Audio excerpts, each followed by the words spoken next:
Hi, good morning everyone, and thank you for spending your morning with us.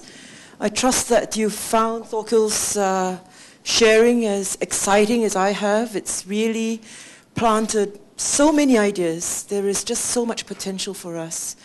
And before we go further, I just wanted to give you a little bit of background on our panelists here. There's Tracey. Tracey sitting next to Thorkil.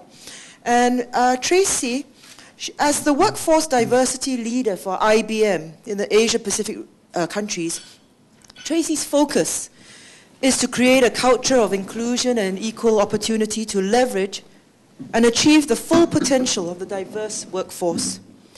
She's a strong advocate of workforce diversity and a very seasoned HR practitioner, and we'll hear from Tracey a little later. Next to Tracey is Denise, and Denise needs very little introduction.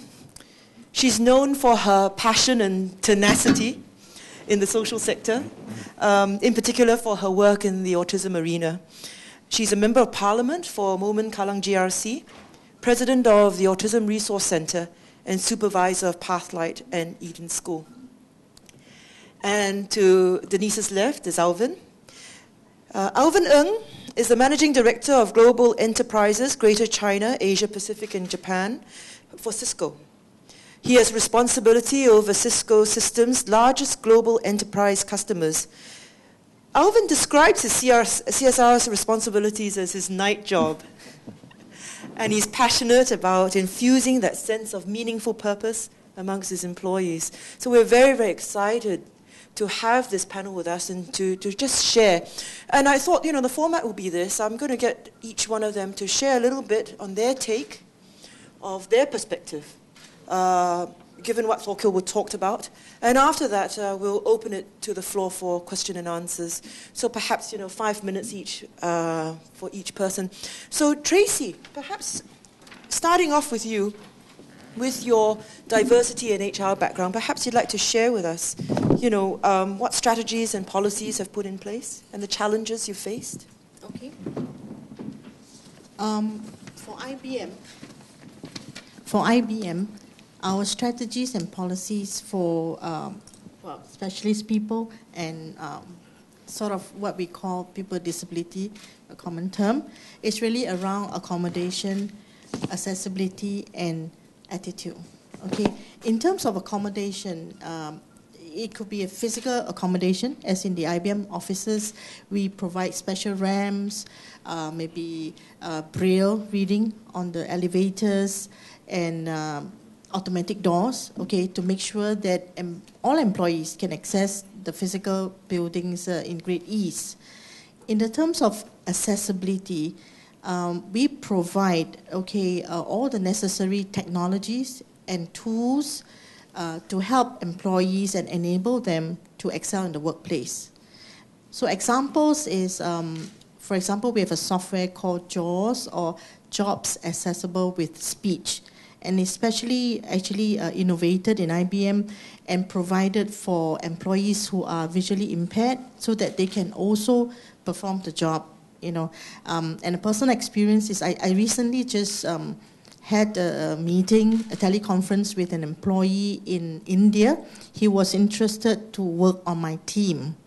And I sent him emails, I sent him presentations, which obviously he cannot see, but it is then translated into speech, and he had a very, very fruitful and good discussion with me in terms of how we can cooperate together. Okay, in India, we have many of these special people who really are very productive. They are actually evaluated based on their own skills and the capability to deliver the job. Okay, so it's not about being just a CSR. Definitely it is a perspective, but it's also a business imperative for IBM to have PWDs and to have an inclusive workplace for everybody, okay, to come to work in IBM. The third, which is also sometimes a challenge to us, is the attitude, okay, and as Thorkil has also shared, some employees or managers may have, not experienced working with people with disability or people who are special, and their attitude is more closed. So our initiative is also, right, to have that training education for the employees and the managers to make sure that they drive this inclusive workplace for all employees. Okay. Thanks, Tracey. Denise, what's your assessment for Singapore, having your heartbeat, your finger on the heartbeat of autism here? Perhaps you could share with us. First, I just want to express my gratitude to Thorkil for being so inspiring. And 2 years ago, I got to meet him and became friends. And and at that time, I didn't think that, I think both of us didn't think that the system was scalable. And today, things have changed quite a bit, and I'm so happy about that. So thank you so much. And second is to all of you as well for being interested enough. I speak also as a parent of a child with autism. He's no more a child. He's, I think, same age as Lars, 15 years old. And every time I hear Thorkil or another parent, I must tell you that I feel very sad still. Although things have changed quite a lot, in the world and in Singapore, especially in the last 7 years, we've started at least 3 autism schools.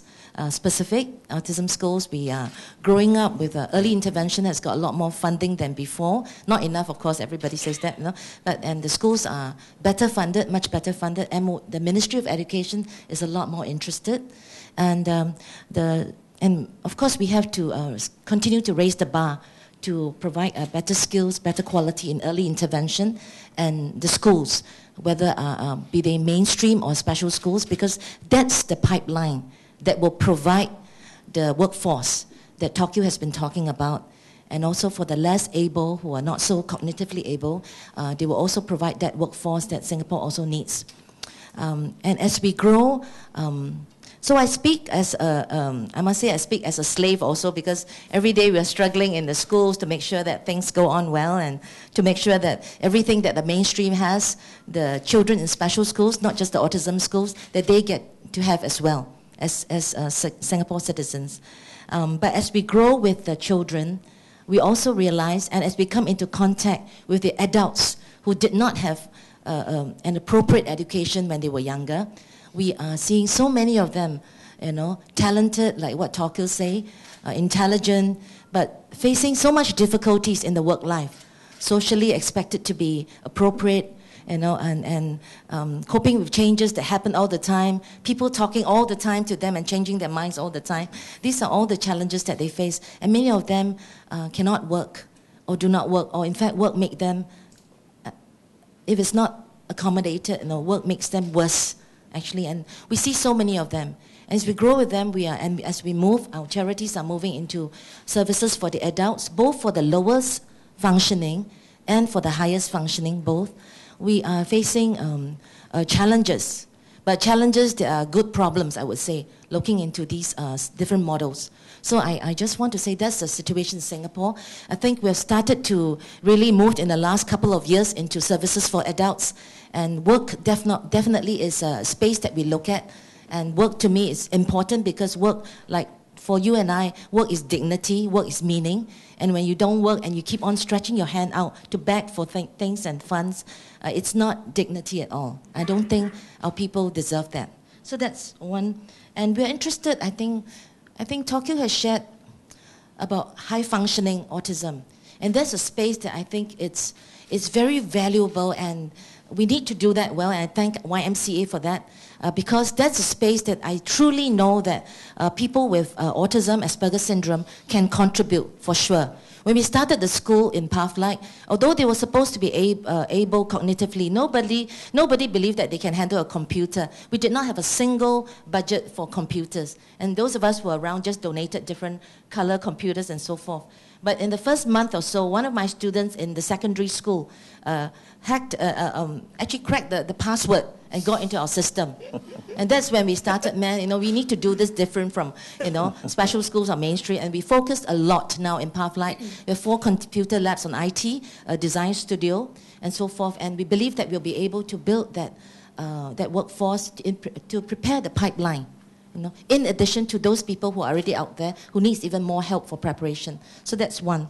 The second one is, I just want to share very quickly, maybe the next slide, this is a bit complicated, about what I call a simple supported employment process. I think there's a lot of opportunity that our people, whether with Asperger's syndrome or high-functioning autism or low-functioning autism, can succeed if we follow a basic process.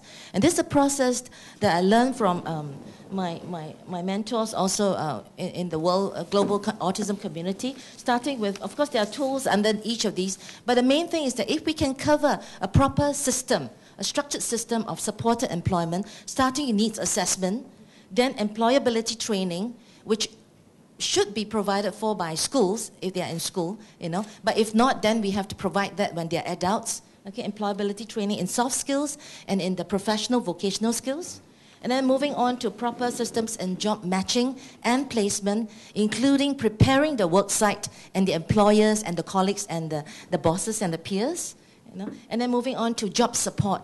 Some of the people with autism will need support all their life, intensive support, especially the lower functioning ones. Some of them will need intermittent or support that will be, maybe in the end, it's just once a month or infrequently. But support that we needed to be the translator between the autism culture and what we see as mainstream culture. And with these in place, I think that we'll be able to get a much higher, a much better prognosis in terms of employability and employment for this community. So again, I just want to, sorry it went a bit long, but thank you so much for being here. Really appreciate it. Thanks, Denise. And Alvin, we'd like to hear from you, from the corporate perspective, as to your views and experiences. Sure, Anita. Firstly, I just want to thank Thorkil for inspiring me over the last 2 days. So that's been amazing. And just for the audience, note that he showed us a picture of what his son drew at 7 years old. And that, to me, kind of blew me away. Right? Memorized in a car, and he drew all the states on the west coast of the United States. That was amazing. So thank you for that inspiration. Thank the audience for being here. Just wanted to kind of give you a perspective a bit different from IBM. IBM and Cisco are very similar, American-based multinationals, really embracing diversity and inclusion. So from that perspective, I think as a corporation, globally, we do that. But I think what's more importantly is how we look at giving back and really wanting to transform communities that are around us as a corporation. And if you look at the title today, Focus on Talent and the Competitive Advantage, I think the key, which Thorkil and I have been discussing, and together with Brian, is having that ability to really embrace this talent, but more importantly, it's to really inspire the culture within Cisco, for example, so that we can look at giving back, we can look at impacting society in a much different way. And one of the key things from my perspective and from Cisco perspective is whether it's partnering with the Specialist People Foundation, or really working with MCYS or IDA to look at the disability sector, which we've been very involved in, or to look at the youth at risk in Singapore. I think more importantly, it's really about how do we change and give Cisco the heart and the soul, and in return, really provide a culture of, more importantly, retention, a culture of feeling belong, and really looking at not just about work and day in, day out about work, but having that balance in terms of how do we look at really impacting society, especially from a Cisco perspective. Our sweet spot is technology, and our focus is really around education and youth. And how do we use technology and leverage technology to reach out to the youth and through education. So this is one of the key things which, as we begin to talk, and Denise and I had a quick chat today, and Brian, really around with Cisco philanthropic arm of Cisco Networking Academy, what we're doing and what we are hoping is to really partner with Thorkil and the team to look at how do we insert Cisco Networking Academy and its syllabus even at an early stage in terms of education, and how can we actually grow that. So this is quite amazing for me personally as well, and for Cisco to really kickstart some of the partnership. And I think it was mentioned earlier that having that ability not to work in silos within Singapore, whether the VWOs or the various social enterprise to work in silo, but how do we come together, both from a corporation perspective, an enterprise, a VWO, and the policy making? And in my view, how do we form that triangle and be a lot more powerful to actually impact community and society? Thank you. Thanks, Alvin. You've heard the perspective. I think, we're approaching it from all different angles. And before I open this to the floor, I just, yesterday when Thorkil was talking, and he talked about it again today, there was one statement that he made, and I thought I'd put this to the panel just to get their views on it. And it struck me. It said, you said we do not want to mainstream these people. We want to work with employers who want to meet these people on their terms, on corporate terms. Now, in terms of, from the corporate perspective, how do you think this can be done? And also, Denise, in terms of on the education side, which you live and breathe, how can we prepare that pipeline in order to really create the stage for this sort of thinking, this sort of employment? So I open it, whoever wants to jump in, including Thorkil. Any thoughts from anyone? Maybe I'll go first. From a Cisco perspective, we look at leadership and look at building talent from the way of what I would describe the servant leader. And as we really embrace diversity and inclusion, I think one of the key factors in how we have been building talent within Cisco is to be all-inclusive and all diversified, right? And I think from a preparation perspective, and this is why I've been so excited to hopefully form a new partnership with YMCA and with the Specialist Foundation, is if we could actually form that partnership, that's going to really inspire us to look at how do we manage our employees, how do we manage a function very, very differently from the way we are doing it today as an organization, because we are fast-paced, all we want are results. But I think what we have not done as a corporation is to really take a step back and say, can we be a servant leader? How do we serve our people? And this partnership, in my view, and in Cisco's view, would potentially create that culture of that servant leader. Well, can you hear me on this wireless here? I think I am connected here. Most of our consultants, they work at the customer's premises, maybe 70% of our consultants.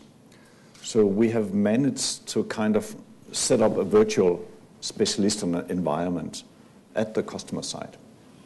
The way we do it is that we have a business manager who negotiate the tasks that fit our employees, and that the business manager, who is a business professional, knows is relevant for this customer. If they agree on tasks that are well described and well planned, and then we have a personal manager who is the manager for our consultants. His role is to make sure that it will be possible to set up work environments where our consultants feel that they are in their comfort zone when they do the task at this customer. So there's a short introduction to what is autism and more about what is the special working relationship. So those who work together with our consultants should not use irony and sarcasm, because our consultants, they have trouble finding out why someone can say something and mean the opposite, and then say it's irony, and that's funny. That's supposed to be funny when you do that. That can be difficult to understand for our consultants. So set your expectations clearly. Don't use irony, sarcasm, non-verbal kind of expectation setting, and do not stress our employees.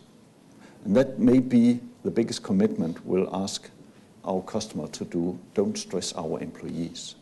If you want more, if there's an issue, contact our manager, and we'll make sure that we can deal with that while our consultants are still within the comfort zone. And I think that's when I'm talking about we don't want to mainstream our employees. That means we don't want to just plug in our employees, our consultants, in traditional work environment where irony, sarcasm, stressing employees is kind of not routine, but not unusual. If the working conditions are in open office environment, then maybe we should ask to have some dividers. Depends on the individual, because some of them, many of them, can get quite confused with too much sensory disturbances.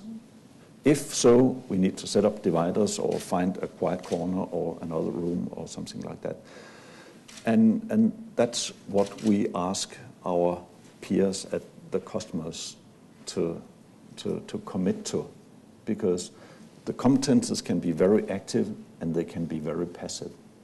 It's like raw diamonds we have been polishing on our side, and we ask the customer to polish on their side as well, because then we'll get the most together out of the resources here. But it's not just one-sided. We have to ask the corporate sector also to accommodate, to meet the terms that is needed in order to make this work. Thank you for clarification. And I guess what you're trying to say, my understanding is that you're looking to have a very inclusive environment that every employee can excel depending on their own special strengths. And I just can't relate this to IBM. We have a long journey in terms of driving a very inclusive environment. Starting in the US in 1914, we actually hired the first employee who has a disability. And that started in the US, but it has now moved throughout the world in all the offices that we have globally. And I spoke earlier about education and training for the managers. We recognize a candidate for any job for their special strengths. And I'm hearing from Thorkil, thank you for sharing, that the candidates where your specialists really have a high sense of concentration. They can be very accurate in data entry, and those are special strengths that maybe what the normal candidates may not be as strong as your specialists. So IBM would be keen to bring in these employees with the special strengths to the jobs, the best fit for the job, right? And the inclusion is something that we're looking at. Managers need to be trained, and I also asked Thorkil earlier on if he can provide some of the training to build this inclusive environment. And actually, I'm hearing that you can, so I'm very glad, and I'm very keen to see how we can explore this further. Thank you. Okay, I'll approach it from another perspective then, because we have all these wonderful employers here, and very kind, and so that's why I told Thorkil and YMCA that I must make sure you don't fail, because you fail, all these guys are going to say they've done it, been there, and they're not going to open their doors again to us. So so I think maybe from a school perspective, one of the things we have, we see in society now in Singapore is that while there are compassionate and competent employers willing to open their doors, the pipeline of people with special needs, not just autism, pipeline of people with special needs who are trained vocationally and who are what I call work culture ready, it's not quite there. And that's why I think the SNEF, the Employer Federation, is facing some frustration that there's not enough people for them to hire. And what more with this manpower crunch, right? People with special needs maybe they think they do not have much ambition. So this will be the perfect workforce to harness. So it's true, the pipeline is not there. And that's why the schools, because they are funded by government, is the best place to start. because that's where we can start building the work readiness as early as possible. But not to make little kids do work, housework, slave them, being slaves from a young age. They still need a good education in literacy, numeracy, science, and so forth. I think what we do in schools that we're involved in is to make sure that while academics is there, because if you know Singapore, academics is the most important to all parents, well, 90% of the parents. Besides that, so we take care of that need. What is truly important for someone to be work ready will be, whether autistic or not, I think we'll be developing what we call good work habits from a young age. And for typical children, they go out to work in McDonald's, they understand who's the boss, and they work on time, they get paid, they work overtime, they get paid. But for people, especially with autism, it might not come so readily natural, okay, or they understand it. So work habits is really important. We have an entire syllabus on that in school. The second area, as the part of the foundation piece, is what we call self-management. In terms of anxiety management, emotional management, and we do a lot of this through, not quite OT at this moment, or occupational therapy, but through a lot of physical exercise. Not enough still, but that's quite important. Plus also teaching them skills to make sure that if I feel stressed, what would be some of the tools that I can pull from my toolkit to manage that. So we have to teach our people with autism and special needs to give them that tool to manage themselves better. Okay, different ways to do it. The third area that is quite important, well, particularly for people with autism and Asperger's syndrome, is to teach them, not to expect them to be able to present like this.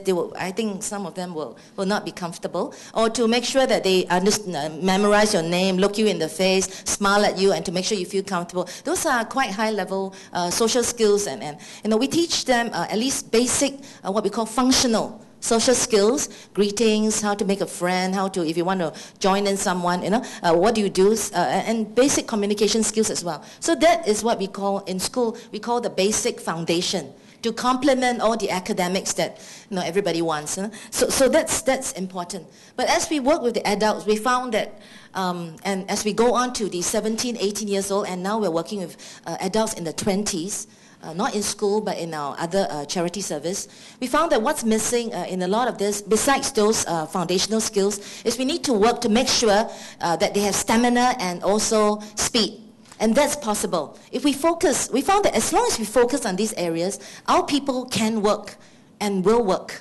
But we need to be able to just make them aware and not just assume that they know all of these. So stamina and speed are the other two to get paid well. So that's important. Okay, and if people are not exposed to work before, I think what Specialisterne have in terms of work, you have some candidates for interns or something, the students, the younger ones. I think the work exposure programs is one very, very important, structured in a way so that we make sure they succeed. Because I believe that if we just release the people who are not trained or not ready, what's going to happen, as in the past, is that I've heard people who come to me with meetings and they met one or two people, say with Asperger's, and who they were not comfortable with, or they don't understand, and they will say a lot of bad things about them.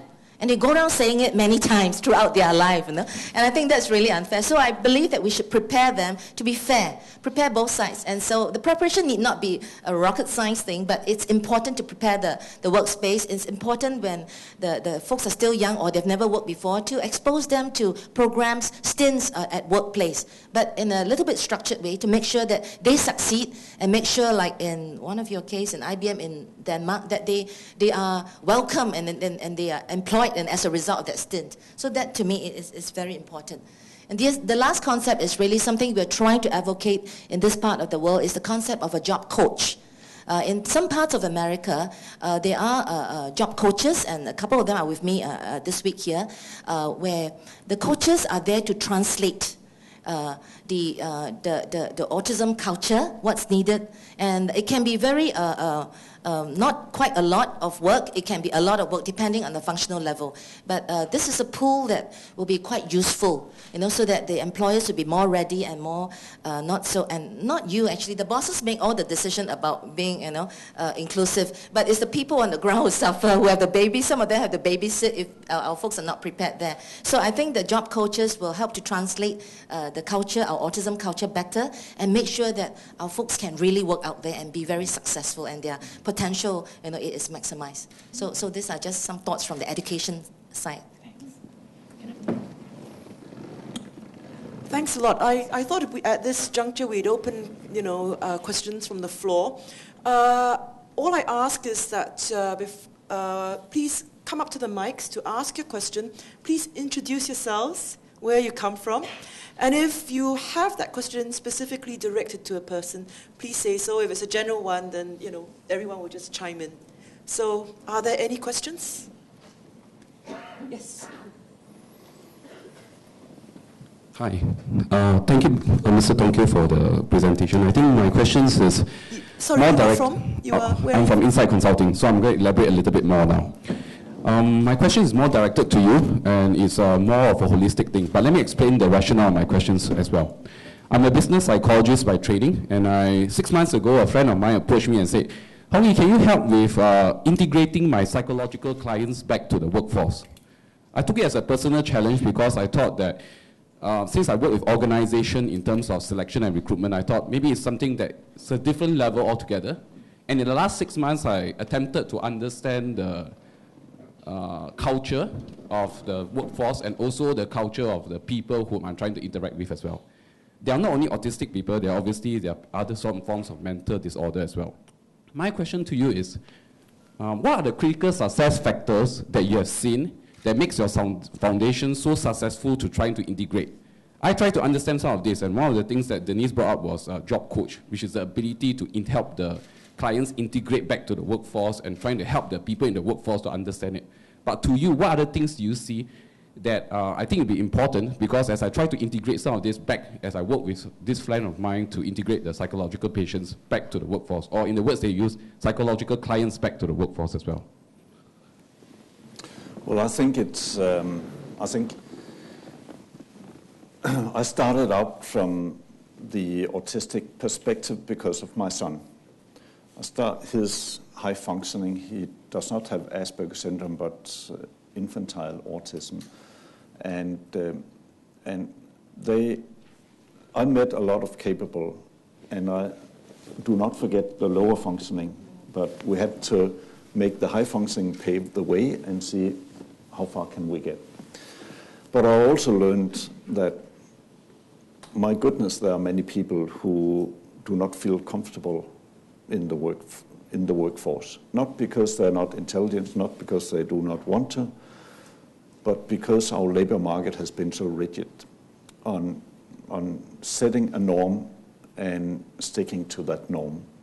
So it's like we've forgotten the individuals, I think, in many cases. And I think in the job centers in Denmark, there are many intelligent people who are so difficult to put into companies. Well, you can do it, and they come out again the next week, and then you have to try in another place, or you have to, or you send them out in internships at some where you used to send people, but you forget about their comfort zone. So I think what we have started is a kind of maybe contra direction to the direction that the labor market has taken, that people have to fit into the norms. And I said, why? Because I think our society should also be, by definition, more solidaric to those who needs some kind of extra understanding and support. And I think wherever we go, there are people who are doomed as the losers of today. In the prisons, I bet you very many of the people in prisons, they probably like the structure, don't have to make decisions every day. There are Norwegian analyzers stating that maybe 40% or something like that of those in prisons, they would probably qualify for an ADHD diagnosis. But we use to try to put people into the same form and punish those who do not fit in. And I said, let's stop punishing. Let's see if we can learn the individual comfort zone and try to build around that. And I think that is not just for people with autism, it's not just for people with a disability. I think there are many people in the general labor market who do not feel comfortable, who do not make use of the potential of the individual to its maximum. Because everyone is individual. Who wants to be the standard normal person anyway? We all want to be special somehow. And I think we should focus much more on the way we do management to understand the individual, to build up a comfort zone and take the approach from there.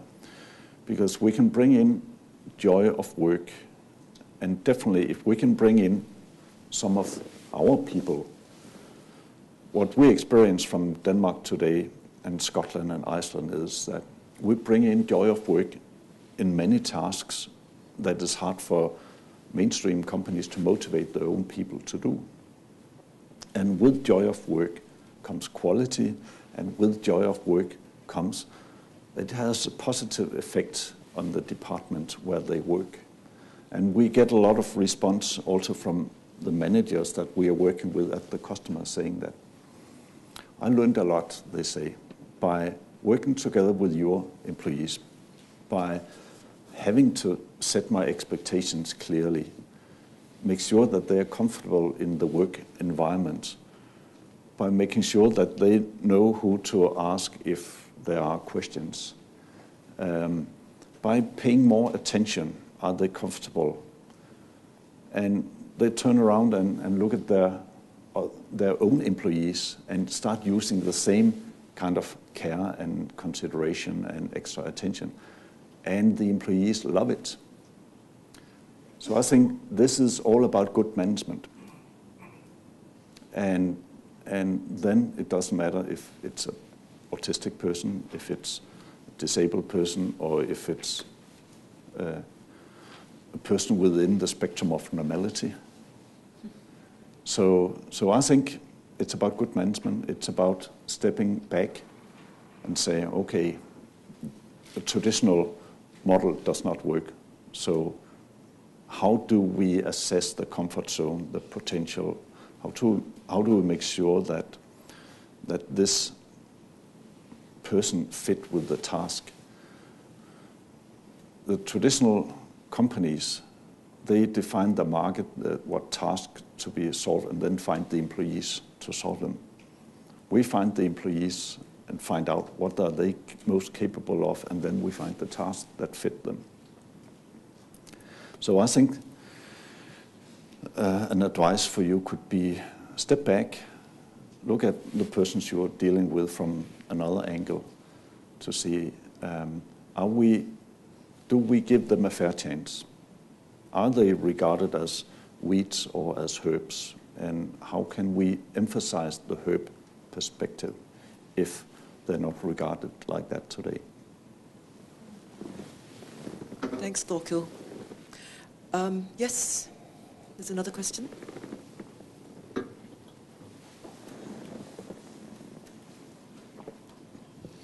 Hi, I'm Mi Hong. I run Social Enterprise Association in Singapore. I'm really interested to know from Thorkil, how do you run your social enterprise? Denise shared that there is a need for a job coach. And I suppose, when you translate that into a 5 months training and setting down of the, self-image of your work pool, that translates to cost as well. So how can you be cost effective, whether you are, charging for that placement, that job match, or take a commission back and cut? How do you manage that part? And then the broader picture of the full ecosystem of supporting work and perspective change for this workforce, I want to address as well. Because when Denise shared about a job coach in Singapore, I mean, that's a real thing, okay, that we need long-term support and the work readiness of the workforce must be present. And who then in our ecosystem in Singapore pays for the job coach? Should it always come from MOE at the education level where the pipeline is being prepared? Or for the workforce that's already older and needs to be trained at age 20, 40, 50, should the NPO, the charity organization, be funding it perpetually? Because some sustenance and continuance must be long-term. So where does that cost come from? And from the CSR's perspective, companies for IBM and Cisco, it doesn't need to really pay for a job coach out of your inclusiveness, intention, and diversity. Would you pay for it? Thank you. Wow, questions for all of the above. Thorkil? The first question was, how do you run your company? That's can I have half an hour? Well, it has not been easy because we are mixing emotions, business professionals, autism practitioners in one big pot. And then I started up without any external funding. I had to ask my wife to mortgage our house in order to get started. I couldn't find a bank who thought it was a good idea what I was going to set up with. I couldn't find any funding, so it has never been a project. It has been the family economy at stake from day one. It has been really difficult to find the right set of managers. We have been having great people from an autism practitioner background, great people from a business background. But to make them use both of their angles, both of their competences in the same direction, that's difficult. That's also why it's so important to leverage on the 7 years plus experience from us. We have job descriptions as part of the operation model that we are replicating all over the place. We have 3 major business areas. We regard our youth education and our assessment program also as business areas, as well as software testing and all the business services. So the education is paid for by the municipalities in Denmark. The assessment and training is paid for by the municipalities in Denmark. The business services, we don't have more than 1 or 2 authorities as customers. That's the income there is by far mostly from the corporate sector, so where we charge market rates. But all 3 areas have to be profitable in itself. It's not easy, it's hard work, but it can be done. When we go to other countries where there's not the same welfare model, then maybe there are no one to pay for the youth education, then we can't have that in the package for this country. The assessment and training program is mandatory for us. We don't want just to set up a business service. We want to invest in the 5 months of assessment and training so that we know the individual. We don't want to take chances with our corporate customers.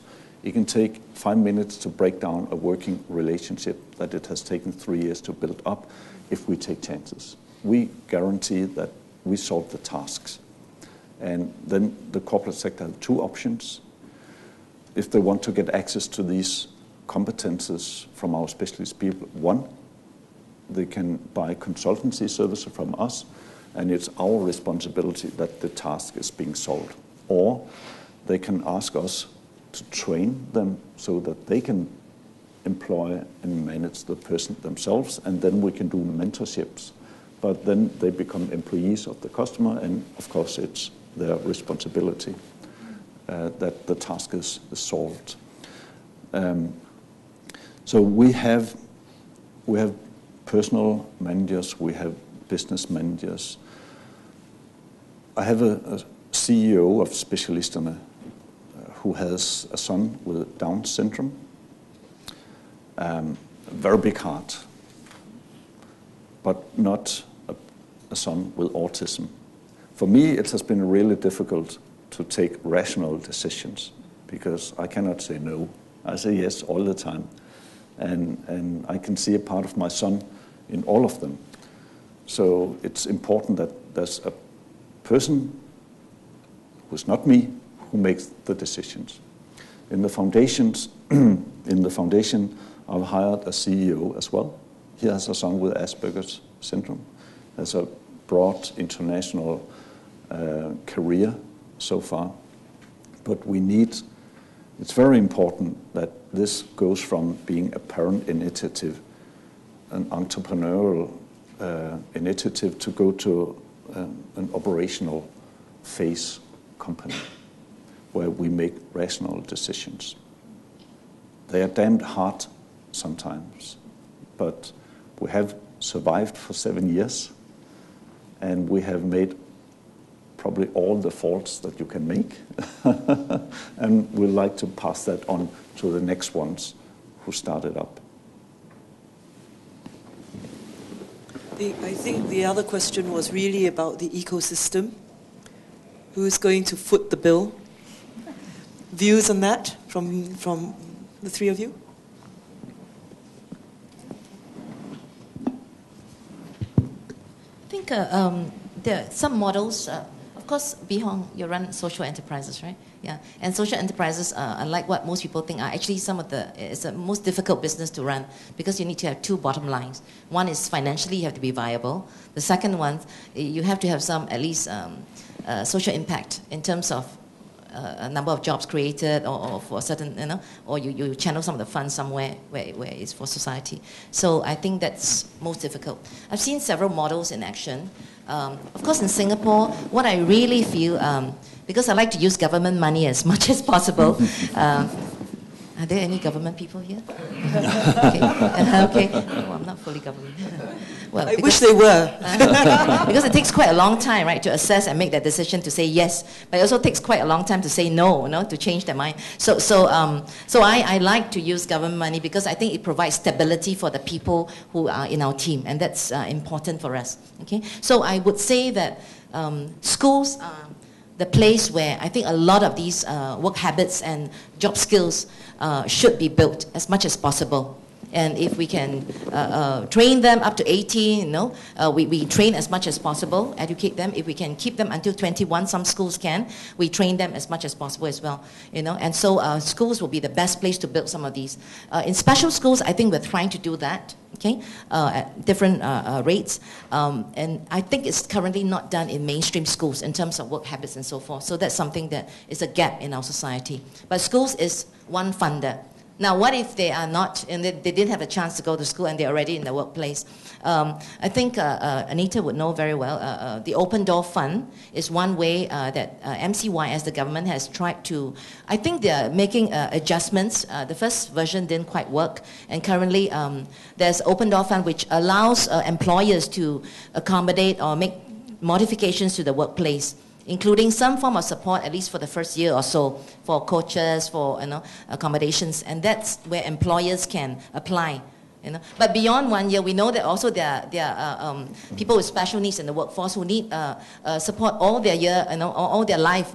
Perhaps not as frequent, but some very intense. There are some models out there in the world as well. One is, we can find it in different parts of America, and it's called the mobile crew, where you get a group of people working together and with a supervisor. And the supervisor or the manager is, and this can be applied from lower functioning to higher functioning. The ones we saw were the lower functioning. The landscape gardeners who go out, who don't want to meet any employers, but the supervisor or the manager will be the one to cut the deal and then allocate the jobs and make sure things are done, checklists and all that are done. And in this model, they will get a full revenue for the job done, deliverable, and that revenue will then be carved out, to pay the supervisor and to pay the different special needs workforce workers. So that's one model. We call it mobile crew, where it's self-paid and it's cut out from the revenue itself. So you have to factor that into the pricing of the job. Second one is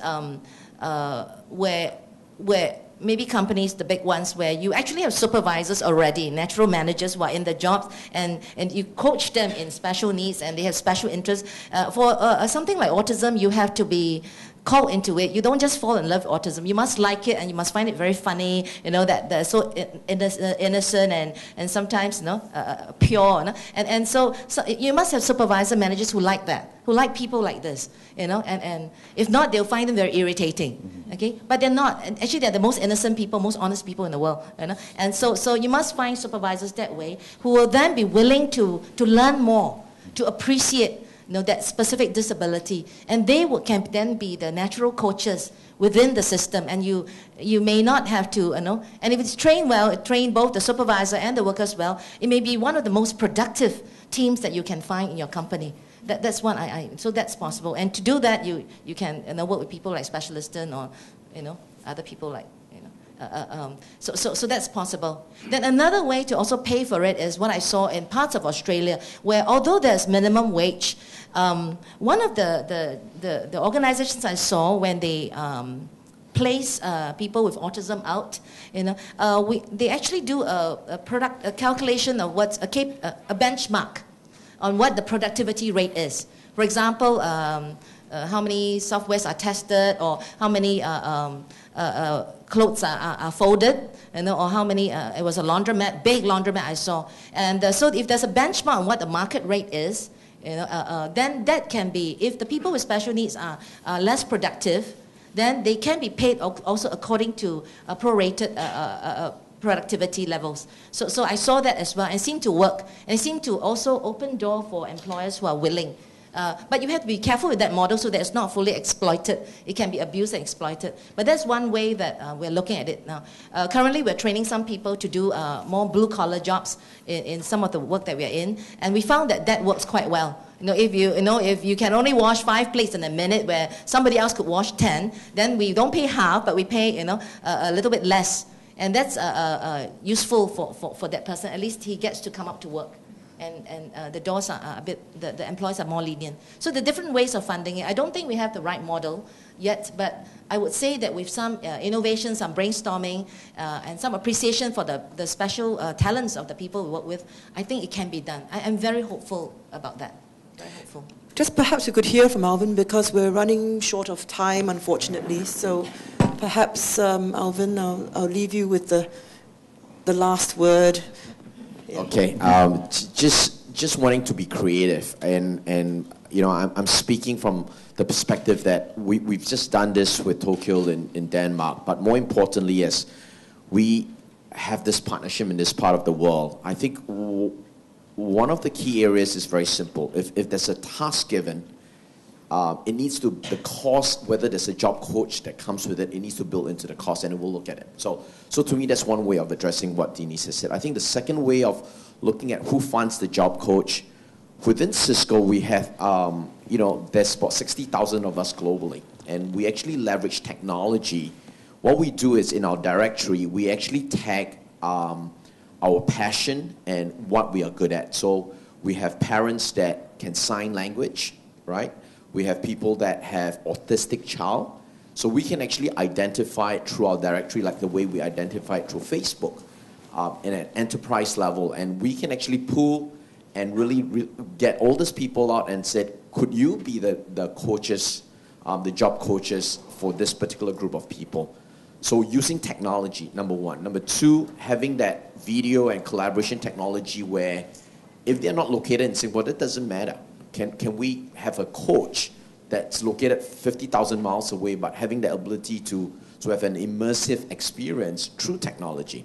So I think there are creative ways, and I think that the idea is let's be creative and leverage technology if it's about cost. If it's not about cost, then let's make sure we embed it into as part of the task. All right. Thank you. I wish we could go on. I'm sure a lot of you have so many questions. I have them all bubbling in my mind, but unfortunately, there's only so much time that we can allocate to this. So I just wanted to take this opportunity to thank Thorkil for sharing your heart and soul with us, your passion for changing the world and changing our minds in doing so.